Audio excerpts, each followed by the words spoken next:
Hello everyone. Welcome to the special podcast of Hanuman Ji. I have with me Puja Guru Garu, Shreeram Guruji. Namaste Guruji. Shri Guru Pyo Namaha. Shubhodaya. Uh, in continuation to our previous episode on Hanuman Ji, I have a few more questions, which even I got few from the viewers as well. Go ahead. So, Hanuman Ji is always considered embodiment of unimaginable energy. So, where does this amount of energy comes for Hanuman? Okay. Hanuman Ji is a blessed soul. It's a reincarnation. We look at him as Hanuman Ji is nothing but Lord Shiva himself. Before Rama comes in, if you look into Ramayana, there is an introduction about the different gods taking different roles to help Rama establish Dharma. Therefore, Shivaji says to Parvati that I am going to go as Hanuman. Then Parvati asks him, okay, if you are going to go as Hanuman, what role should I take? Then Shivaji tells Parvati, you don't have any role in this particular, like drama, what you call it. Yes. In this scenery, you don't have any role. Then she says, no, how can it be? Vagardha Samtrupto, Vagardha Pradipataye, Jagadak Vidaro Vande, Parvati, Parameshwaro. That's what we say, Shastra say. So there cannot be Siva Shaktya Yityo Sakta Pravotam. This is also what Saundara Lahari starts. So Shiva and Shakti are inseparable. So how can you go without me? Then he says, okay, come as my tail and be there. So that is where Hanumanji's entire power is in his tail. That's what they say. Puranas tell us. So Hanumanji is not just a character like what we assume. It is a combination of Shiva and Shakti together.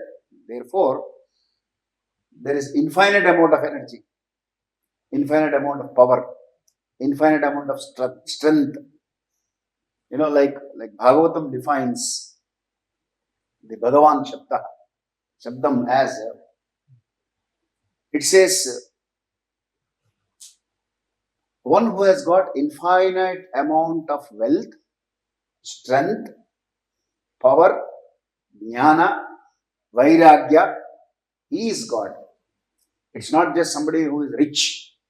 Because he says, Bhagavatam says that there are a lot of people who are rich today in the world. But their richness is limited. If they give, for example, if you go to very super rich people like, Ambani's or Adani's and all, and tell them, okay, give 1 lakh each to every individual in this country, they will be penniless then. There is a limit for them. But whereas with God, it is unlimited, infinite amount of energy, power, strength, richness, wealth, jnana and vairagya. So Hanumanji is an embodiment of Shiva and Shakti, and therefore he has got unlimited amount of power and energy. Okay. So when he has got that much of a strength, so the next question I have is, why did he surrender when he went to Lanka? Good question. Good question. If you go through Sundarakanda, Hanumanji, at the first instance, once he starts spoiling the whole Ashokavana, Ravana sends 80,000 warriors. Kinkaras, they are called Kinkaras. Not one, not two, not 10, not 100, not 1,000. He sends 80,000 Kinkaras with all weaponry and arms and armaments, etc., etc. They all come to kill one person. 1%. Yes. Only one person there, other side. Normally what we do is, if there is one, maximum they say, agar koi down hoga, so he will say, 2 ko bhejo, 3 ko bhejo, 4 ko bhejo. But Ravana was determined and to eliminate Hanuman at any cost, and says, 80,000 of you go. And this one man kills that 80,000. And then, of course, he sends his 6 ministers, sons of 6 ministers, all so many things go there. Finally, Indrajit had to come himself, who is Ravana's own son. So Indrajit comes, and Indrajit also battles. Before Indrajit, Akshay Kumara comes. He has got a unique strength of fighting on ground and also in air. So you don't need military, you don't need air force. That guy, one guy was enough to fight from both. Hanumanji defeats him also. And then Indrajit comes. Indrajit was also fighting, and he exhausts all his weapons. He doesn't understand whom am I fighting with. How is the other guy so powerful that I am not able to defeat him with all kinds of ashras, whatever I have got. And finally he decides himself that unless I use Brahmastra, probably I will not be able to capture him. So let me use Brahmastra, and he uses that Brahmastra. Now Hanumanji knows that what is coming is Brahmastra. There is something called Maryada. Respect. It's a protocol, what we call in these days a protocol. When a chief minister of another state comes to a chief minister of other state, he stands up and receives him. That's a basic courtesy. So Hanumanji realizes that what is being coming towards him is Brahmastra, and as a matter of protocol he surrenders. He knows very well that I surrender, and this is written very clearly in Sundarakanda, in Valmiki Ramayana. And he also thinks, okay, this gives me an opportunity to go and see Ravana, talk to Ravana directly, because otherwise he doesn't have an opportunity. How can he go and talk to Ravana? And give him my peace of mind to him that what he is doing is adharma. So I need to go and meet him. So this is an opportunity for me now. And therefore, intentionally, willfully he surrenders. It is not that by force or not out of incapacitated surrender. It is a willful surrender that he does. Oh, okay. Yeah. So once he got captured by Brahmastra and he was taken to Ravana, even there he had a chance to kill Ravana. Why did he choose to back out even from that opportunity? Yeah, recently, we have our external affairs minister, Jaishankar Ji. Somewhere, I don't remember where he said that, but he said this, I've seen it in the TV. He said diplomacy is not new to India. The first diplomat we have is way back, starting from Hanuman Ji himself. So the mission for him is very clear and specific. He has not gone with a mandate from Rama to kill Ravana. His mission was to find out where Sita is and come back and report to Rama, and Rama to do further what needs to be done. In fact, when Hanumanji returns from Lanka, the first thing Jambavan advises is, yes, we have accomplished our mission. We need to go and submit this information to Rama for him to decide the next course of action. Guruji, I'm just trying to connect the dots. Okay. What you said earlier, okay. Hanuman Ji is an incarnation of Lord Shiva. Yes. And we all know that Ravana is a Shiva Bhakt, huge Shiva. When Hanuman Ji appeared in front of Ravana, why couldn't he identify him as Lord Shiva? Oh. See, that is a very interesting question. We should take it from two perspectives. Because Hanuman Ji is the incarnation of Shiva, which we all know. That is where we call it Panchamukha Hanuman. That's why we say Panchamukha. Pande Vanara Narasimha Kagara Krodashva Panchananam. So these are the 5 phases of Hanuman Ji. Sadyojat, Abhara, Vamadeva, Tatpurusha, Isana Mukhas are the 5 faces of Shivaji. So Shiva is Hanuman. But then right in front of him, when he is there, Ravana could not make out. There are 2 aspects to this. One is from the Bhakta aspect and other one is from the Bhagavanta aspect. When you look from Bhagavanta aspect, that means godly perspective, God only reveals himself to those whom he wants to reveal. He is present everywhere. Manushyanam sahasreshu kaschidyadat siddhaye yatatam visiddhanam kashinmam vedi tatvatah. This is what Gita says. So he will not be presenting himself with everybody. In fact, he will make all out attempts and efforts to ensure that he is not identified. So therefore, Ravana could not identify. Coming from Bhakta's point of view, that is Ravana's point of view, at that point of time, Ravana is completely clouded with kama, krodha, lobha, moha, mada, matsaryas, because he was completely desirous of Sita, Mai, that is the kama, and he was completely furious about Hanumanji because he has destroyed Ashokavana, went to Sita without his permission, talked to her, and killed all his armies, etc., etc. So he was disturbed mind of. So when somebody is in a disturbed mind, he can't make out even if God is present right in front of him. He could not identify Rama as Lord.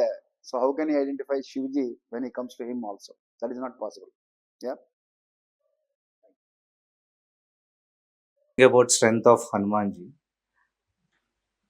He is possessing this much of immense strength, and I always wonder how could he surrender to Lord Rama at that level as a Rama Bhakt. That is the beauty of Hanuman Ji, and what we all have to learn from him. And despite possessing so much of strength, he is the persona for surrender. When you talk about surrender, we give his name, because in Navavida Bhakti Margas we have Shravanam, Kirtanam, Vishnu Smaranam, Padasevanam, Archanam, Vandanam, Sakhyam, Dasyam, Atmanivedanam. In this, Hanumanji is quoted for Dasyam. You know, there is an episode where Rama asks Hanuman, "Who are you?" He knows very well, but he still asks it in a court in front of everybody, because he wanted people to know. So he says, Hanumanji says, Deha buddhyatu dasoham. If you are asking me from bodily point of view, I am your servant. Deha buddhyatu dasoham. Atma buddhyat tvamevaham. Jiva buddhyat tvadamsakaha. This is what he says. That means, if you are asking who am I in terms of the body, I am your servant. If you are asking my soul, Jivatma and Paramatma. So that is a part of Paramatma only, is this Jivatma. So therefore, Tvadamsakaha. And like Aham Brahmasmi, that is the stage, because he is a learned scholar, Navavyakarana Pandita, he knows everything. So Deha Buddhyat Dasoham, Atma Buddhyat Tvadamsakaha, Jiva Buddhyat Tvamevaham. Jivo Deva Sanatanaha. This is what Sanatana Dharma says. So there is no difference between Jiva and Deva. So Hanumanji defines himself like that. Now, he has taken the bodily form. So Deha Buddhyatu Dasoham. So that means complete surrender. Absolutely no ego. That is the strength of Hanumanji. Despite being very strong, he has not even an iota of ego.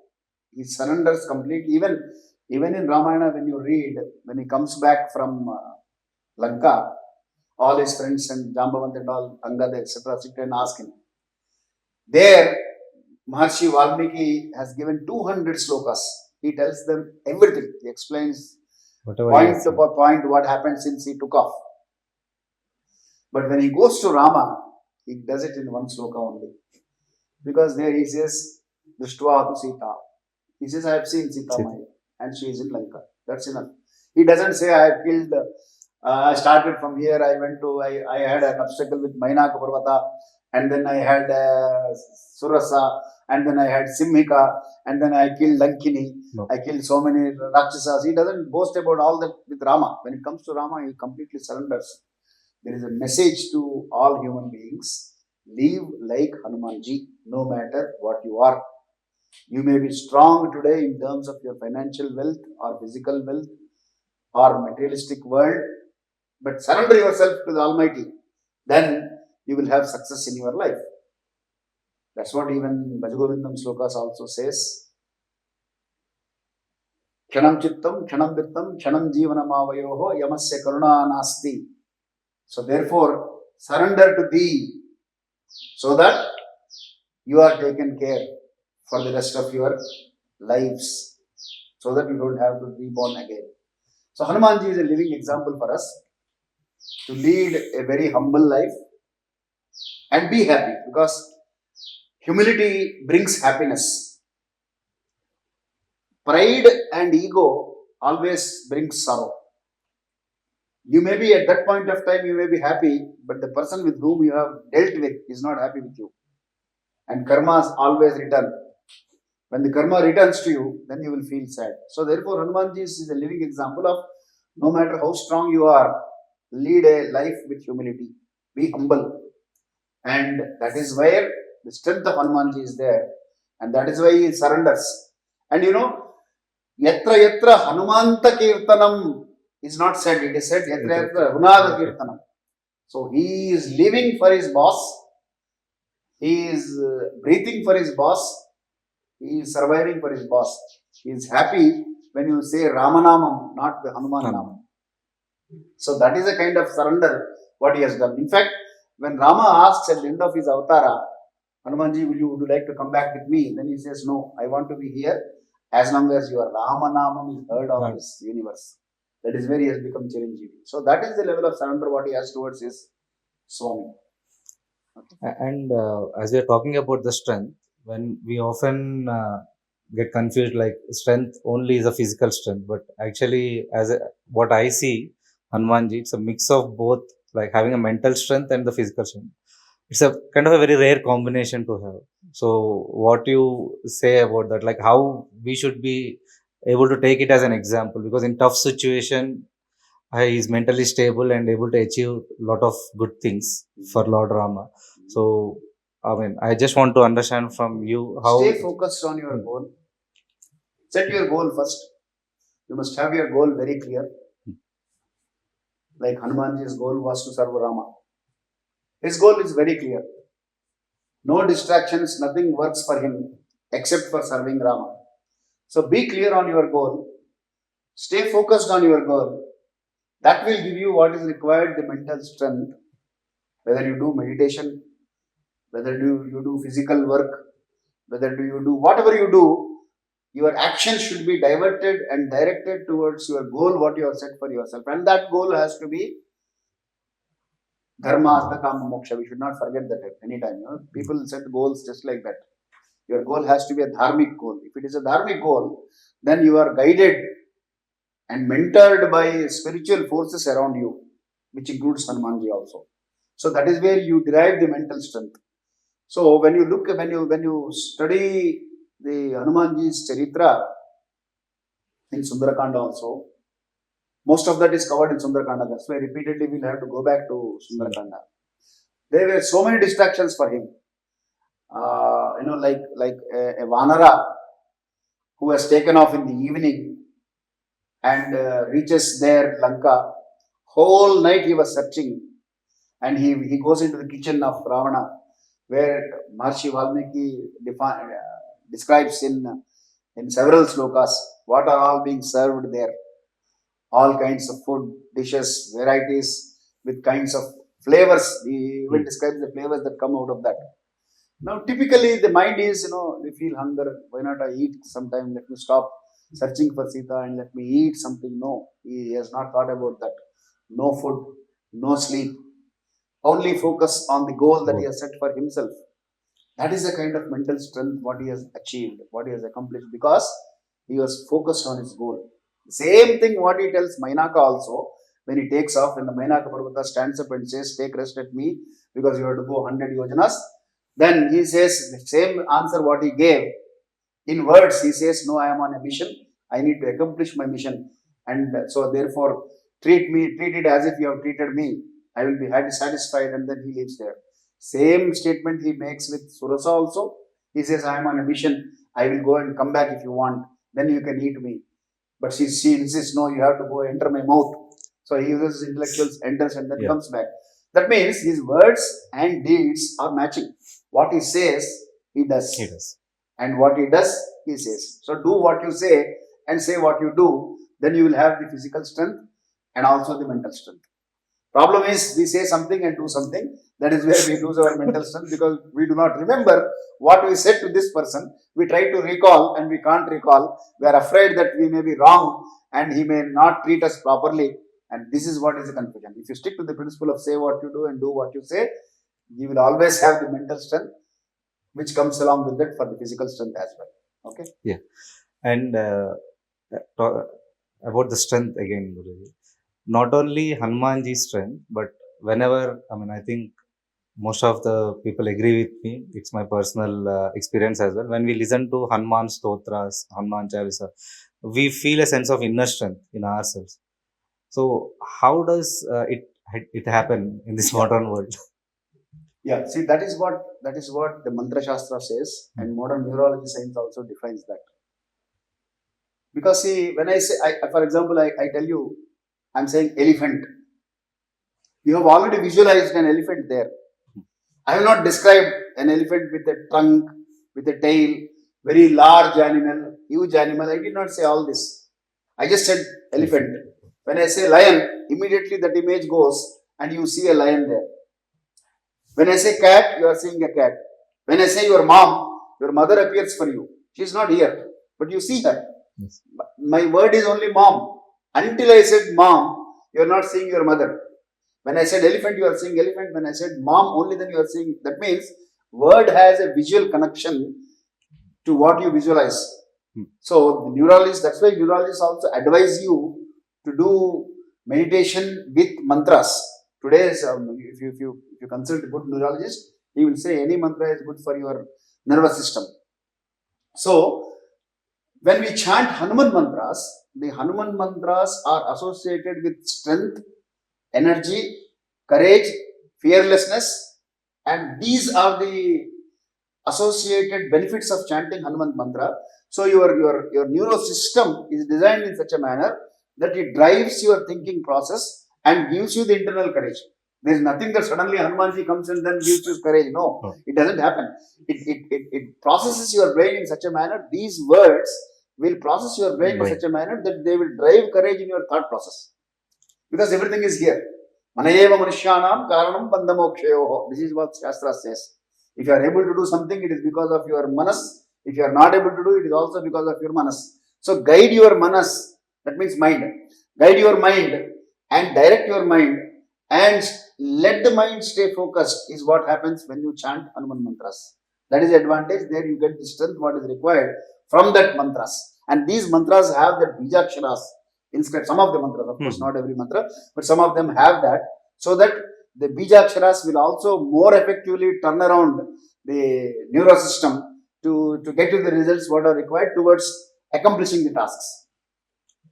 And talking about that, Guru, I think the simple slokas which been given by Tulsidas, the Hanuman Chalisa. Yes. So that everyone from the childhood we read, we by heart, and we definitely go through it. And I just want to know more about Hanuman Chalisa, and also as part of our organization initiation, we are doing. Will do it separate episode, or you want to do it now itself? So yeah, I am happy to do a separate episode. So if you have got some yeah, so questions, if you can, for now, if you can summarize us the benefits of Hanuman Chalisa, because a lot of our people are doing Koti Hanuman Chalisa Parayanam as part of our organization initiative. Yeah. So it will be helpful for us to know the benefits. Hanuman Chalisa is like a multivitamin tablet. It does what is required. You need B12, all kinds of proteins, hormones, etc., etc. So it gives you, Hanuman Chalisa gives you all that a human being needs, both in terms of physical and mental strength. You know, today's world is a fast-paced world. We have got so many challenges and so many issues coming up every day, which are unusual. You know, those days where 30-40 years back, what I used to see, the world is not like that today. Today's world, people are facing different kinds of challenges, and for all these challenges, the only single tablet, I would say, is Hanuman Chalisa. If you take one Hanuman Chalisa every day, and if your problems are more, then you are prescribed 3 times daily. Otherwise, take only one tablet. Once Hanuman Chalisa, one day, that will solve all your problems, because it has got everything that you want. Like Sankata say Hanuman Chudavai, whatever difficulties you are facing, obstacles you are facing, challenges you are facing, all this will be gone. So what Nasai Roga Hare Sabapira. So if somebody is facing health issues, so all his health issues will be sorted out in that. So the very starting itself of Hanuman Chalisa says Jai Hanuman Jnana Guna Sagara. Sagara there is not ocean. He says Jnana Guna Sagara. So you will have an ocean, you have the ocean of Bhavasagara is what is word used for now. You are in a problems of ocean. Rather ocean of problems. You have got oceans of problems. So to overcome this, Hanuman Chalisa helps you. So Hanuman Chalisa is a complete protection for anybody to accomplish whatever he wants to accomplish in life, and gives you the kind of strength, the courage, the energy, the direction, the will, the motivation, and the performance also for him to achieve what he wants. Therefore, Hanuman Chalisa is very strongly recommended because it is easily readable. So I would strongly urge everyone to chant at least once every day. Thank you, Guruji. Thanks for blessing us with your valuable time. Jai Shri Ram. Jai Shri Ram.